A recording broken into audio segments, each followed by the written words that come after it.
following program is a special presentation of the Big Ten Network, produced in association with Michigan State University.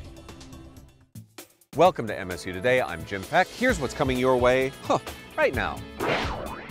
Try not to be scared. That's what I know of the history of this building. You want to know the ghost history of this building? Just don't know what's lurking in the shadows back there. Eating your way through college. Better food than you would think for college. Like actual, like they're friendly environments and like kind of like eating at home almost, but like on a bigger scale without mom and dad. A passionate Spartan saga. I've tried to build a career that focuses on passions. One of my passions is really helping people to find opportunities that are appropriate for them and opening doors. Another passion of mine is education and making sure, particularly children, have the opportunity to learn and to grow. Making Michigan movie magic. Speed! Rolling sound. Roll camera. Rolling. Obviously, there is a lot of history here on this campus. And with history, some say there comes, well, ghosts.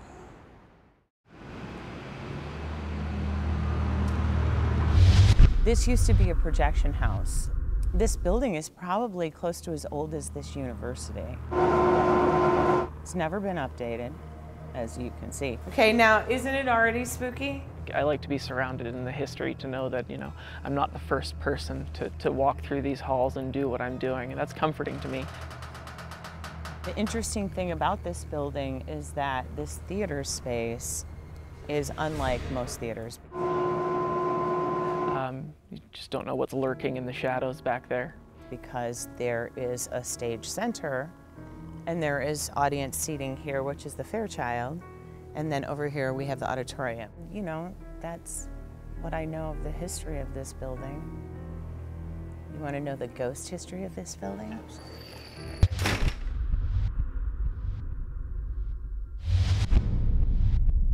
My mind plays tricks on me, absolutely. The people who work here, most of them do not believe in ghosts. So there have been stories and things that have happened, but most of them attribute it to the building's old. And there's heat, radiant heat, and that makes sounds.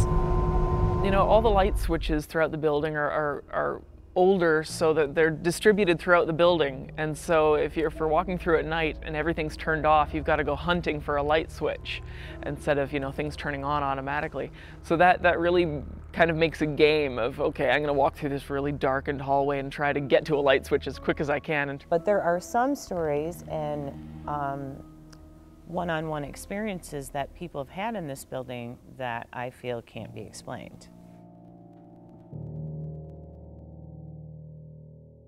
Time and again, I've heard people say, well, this building is definitely haunted, and it gives me a sense of unease, but no, I have not heard these specific stories of how or why this building is haunted.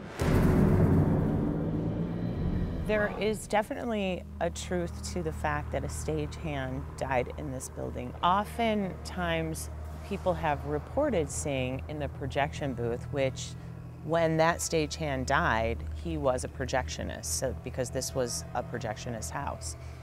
And there is reports of a man in overalls being seen up in the projection booth. And then people go up to see who it is who's up there, because there shouldn't be anybody up there, and there's nobody there. There's also reports in the basement of this building, which is spooky in and all of itself because it's so old and it's the basement, that there's a small child, a boy. They say that you can hear him riding a tricycle up and down the hallways down in the basement, and you go to look to see what that sound is or who it is, and there's nobody there.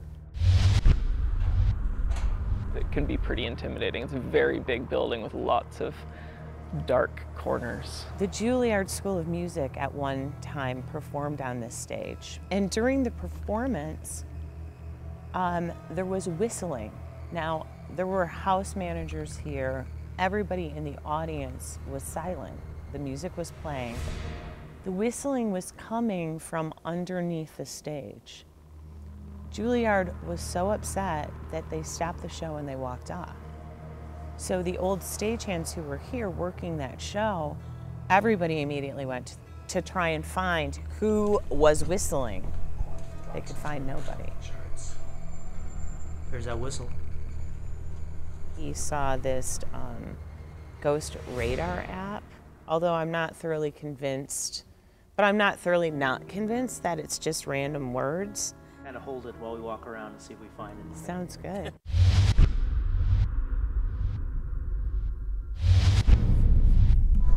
So how you feeling, Carl? I'm pretty good. Not as spooked as I thought I was going to be yesterday when I thought about the shoot. Passage. Said passage. Welcome. It just freaked me out. Because I was like, what voice is that? I just said welcome. Wow. Yeah, that took me by surprise. And they do hear those kinds of sounds sometimes. Like, if you sit in this stage, in this space, quietly in the dark, you can hear things that are weird. You know, that like little whispering and it's like faint. It's not, you know, you could look around and you know nobody's here with you, but it's as if somebody's having a conversation somewhere. When it comes to eating on campus, believe me, you never ate like this in college. It's so good and so healthy that even our Jeffrey Weisenbaugh's mom is cool with it. I don't know about you, but I like to eat. And when I eat, I like good food. So one of the first questions I had before getting to college was how, where, and what am I going to be eating? I always heard the cafeteria in the university was really bad. My dad went to the University of Michigan and he said it was like military and like horrible when he went. I thought they were gonna be like a stereotypical, like, you know, processed food, just like made in like bulk, like straight out of the freezer and just stored in the microwave for a little bit. Or one thing I was worried about was that my mom wouldn't be cooking for me anymore, and I didn't really know my options. From what I heard and thought was that most college kids ate ramen noodles and nibbled on crackers to get by.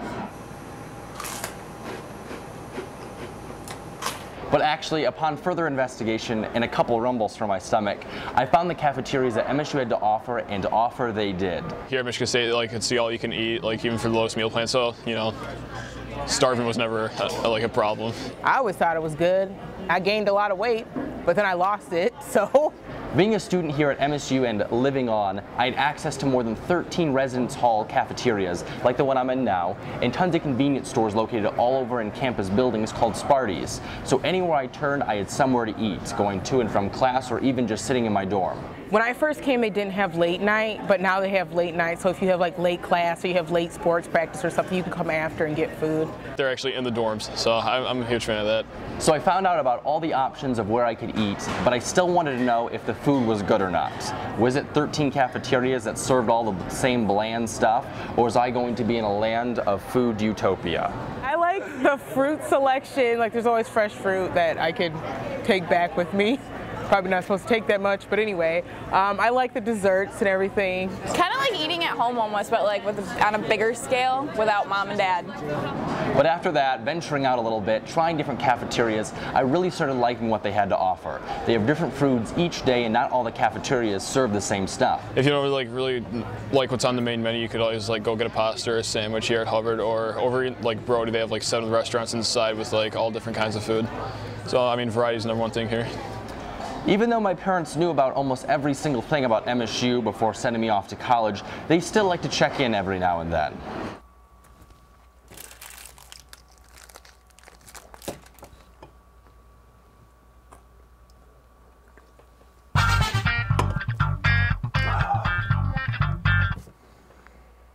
Hello? Hello, honey. I know exams are coming up, and I just want to make sure you're getting all 3 meals and you're eating healthy. Yes.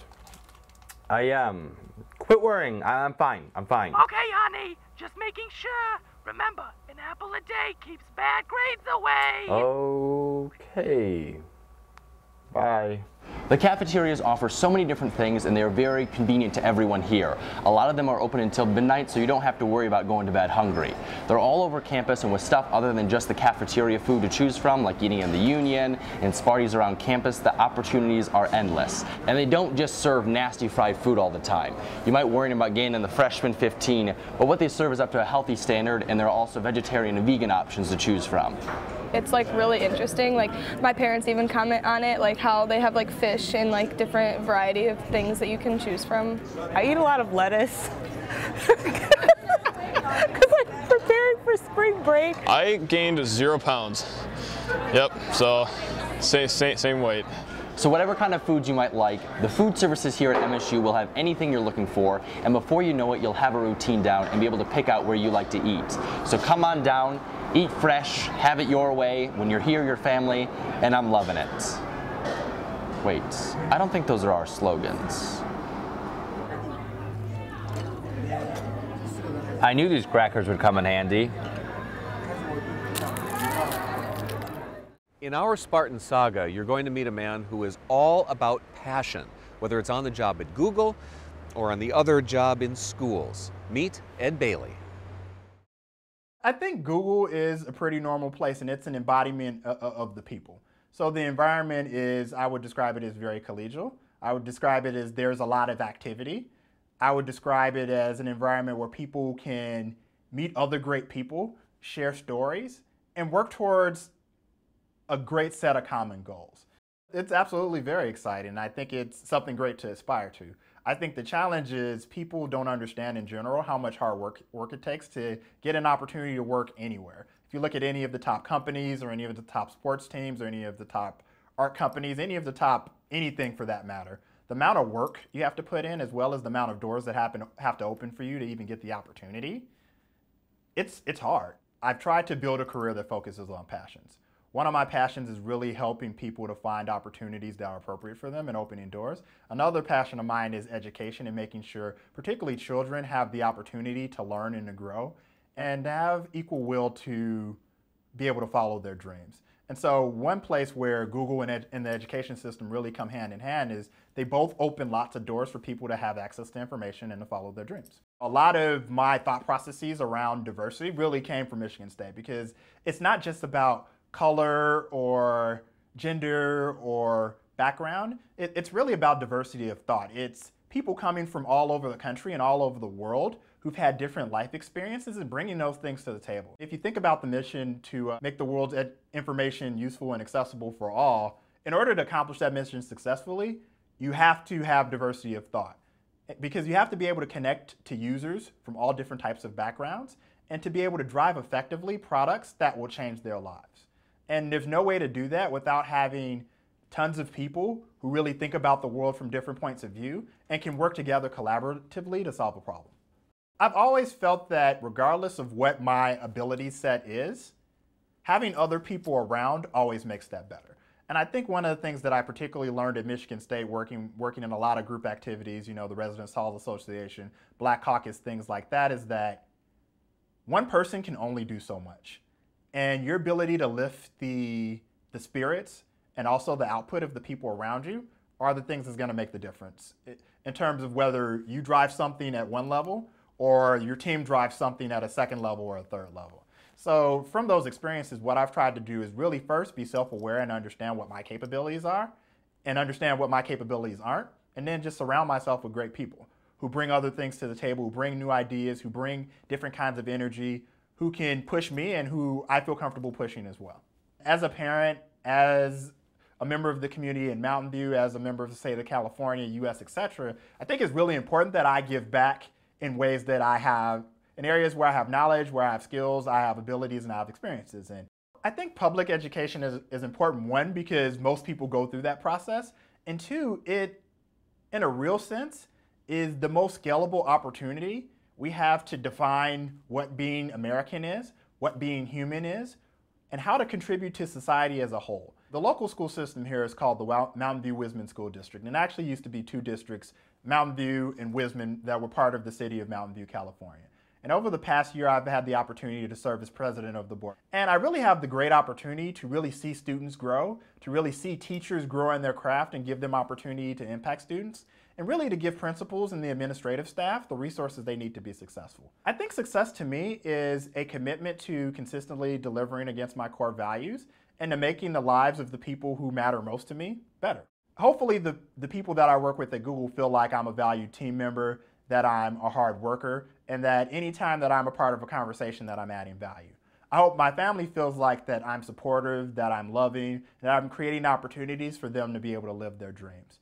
I hope the people of the school district really understand that I care about education. I believe that every one of our students is talented and has gifts that could change the world. And I want to do everything that I can from my vantage point to be able to drive that home. And I hope you know that my legacy is really that the people who are here after me understand what they can do, understand that they can dream big and define their dreams their way, live up to them, and pass that to the next person or the next set of people. This presentation has been brought to you by Michigan State University, America's premier land-grant institution. 150 years of advancing knowledge, transforming lives. All right, this is kind of, let's see, where do I look? You know, making a film is always a team effort. It's not just shooting yourself. When Michigan universities got together to try to make a feature, they set their rivalries aside and focused on making movie magic. All right, I think this is my best side. This is the historic occasion. Actually, we heard a couple rumors around the university, and I received an email just asking me to apply for it. So this group came together, and I kind of introduced the idea of what we wanted to do. I think it's a great idea. All of these great creative young minds are coming together. It is a collaboration that is taking shape between the three major universities in our state, with the idea being to bring great students and these wonderful programs in film and related curriculum and coursework together to provide an opportunity for students to move between these three institutions to round out their education in the film industry. This creative alliance, where for the first time we bring together these three great universities, Wayne State, Michigan State, University of Michigan. We're going to try to make a film in a very short amount of time. Hopefully it's the beginning of a great collaboration. We've been losing young students and young people in Michigan for quite some time now, and they're going to other cities. They're going to Chicago and Atlanta and New York. Many film students have been leaving here and hightailing it to Los Angeles to try to get their start in this business, understandably.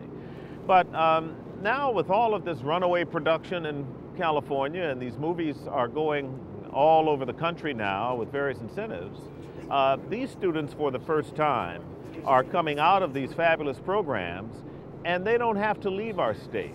They can stay here because the work is coming here. We're at the very beginning, the planning stage. We've got a script, but we're going through a rewrite. And what we're trying to do at this point is get everybody literally on the same page so that we're all making the same movie. We're shooting a week and a half or so and just trying to work out all the details today. I've got to call around, try and barter, see if I can get something cheaper from another company. Rolling sound. Roll camera. Rolling. Well, Appleville is it's a heist comedy. And we're all coming together with crew and professors. Teaming up with U of M has actually been pretty interesting. Friends, why can't we be friends? Contrary to what I thought was going to happen, you know, I thought MSU PEs were going to be terrible. Like I had nightmares about it. Just last week we were making a joke. We had equipment from both schools, and for some reason the equipment just wouldn't work together. And we were making a joke like not even our equipment works. Like our equipment is rivaling with each other. We were, you know, laughing at stuff like that. But no, the chemistry has been incredible. The Appleville photo shoot. But no, everyone's so cool. Everyone's so nice. I love it. Everyone works together very, very well, and you know, you don't know what to think of it at first when you first meet everyone, but it's been nothing but good things. And we're hoping to not only make a sweet movie, but also sort of show that a film community is building in Michigan, and hopefully, you know, form connections ourselves so that we can go out and help be a part of it. When I first heard about the Creative Film Alliance, I I thought of it as a class, I'll be honest. And I think we all really understood the scope of how big what we were doing was and how there's a lot of people watching us, you know. When we got to the retreat and I saw film crews and, you know, people being interviewed. You know, this is team building. And of course we had people from the Michigan Film Office come and speak to us. It hit me, like it dawned on me that, whoa, this is bigger than I thought. Rehearsal's off, quiet please. When I look at what's happening back here from that very beginning, the beginning stages, to see that here we are as we speak in early August, and we're actually out here watching a movie take shape. And this is all students. It's going pretty well. A couple curveballs here and there. Straight away. Day 3 of Atholville. Disaster strikes. We don't care about rain or shine. We don't care about no sunshine. No, we don't. Get the umbrella!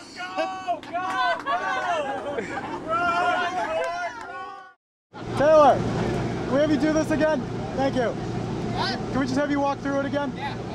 The energy on set tonight's amazing. It's so cool. 2, 3. This is what it's all about. This is the big one. I don't know if anyone's ready for this. On this shot, we're having every single character appear in a vignette of redemption to close out the movie, to show all of them arc and all of them finding redemption. So hopefully the 3 universities are doing a good job of showing collaboration among, you know, the various faculty of the 3 universities, setting an example for the students, because what a film is all about collaboration. And a wrap for everybody! Well, that's it for MSU Today. I'm Jim Peck. Thanks for watching. For more on the show, head to our website and follow us on Facebook. I'll see you next time.